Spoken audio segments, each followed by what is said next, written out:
Zee 24 तास एक पाऊल पुढे। महाविद्यालयाच्या गचाळ कारभारामुळे विद्यार्थ्यांच्या आयुष्याची कसा खेळ होतोय याचा प्रत्यय नागपूरच्या पांडव आयुर्वेदिक महाविद्यालयाचे विद्यार्थी घेतात।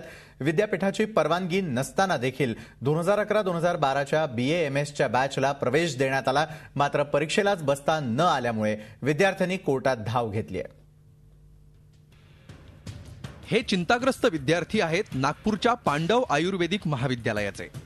डॉक्टर होण्याचं स्वप्न उराशी बाळगत त्यांनी या महाविद्यालयात ऑगस्ट 2011 मध्ये प्रवेश घेतला, पण 2011-12 सालासाठी प्रवेश परवानगी नाकारण्यात आल्याची बाब महाविद्यालयानं विद्यार्थ्यांपासून लपवून ठेवली।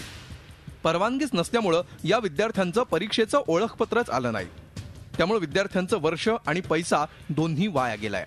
या लोकांना कळायला पाहिजे होतं की ऍडमिशन कशाला घ्यायला पाहिजे। मुलांना अंधारा ठेवलं ह्या लोकांनी आणि डेटवर डेट देत आहेत। त्या लोकांना कॉन्फिडेंटली सांगायला पाहिजे की मुलांना परमिशन मिळणार की नाही मिळणार। या महाविद्यालयाच्या प्रशासकीय बाबींवर नियंत्रण ठेवण्याची जबाबदारी आयुष या संस्थेवर आहे। आर्थिक बाबी तपासताना हा प्रकार लक्षात येऊनही आयुष संस्थेनं याकडे सोयीस्कर दुर्लक्ष केल्याचा विद्यार्थ्यांचा आरोप आहे। विद्यार्थ्यांनी यासंबंधी मुंबई उच्च न्यायालयाच्या नागपूर खंडपीठात याचिका दाखल केली आहे। College through management through against CCIM आणि आयुषच्या विरुद्ध केस सुप्रीम कोर्टामध्ये लढत आहेत। पांडव आयुर्वेदिक महाविद्यालयानं प्रकरण न्यायप्रविष्ट असल्याचं सांगत बोलायला नकार दिलाय, तर विद्यार्थ्यांचे डोळे आता न्यायालयाच्या निकालाकडे लागलेत। झी 24 ताससाठी अखिलेश हळवे, नागपूर। झी 24 तास एक पाऊल पुढे।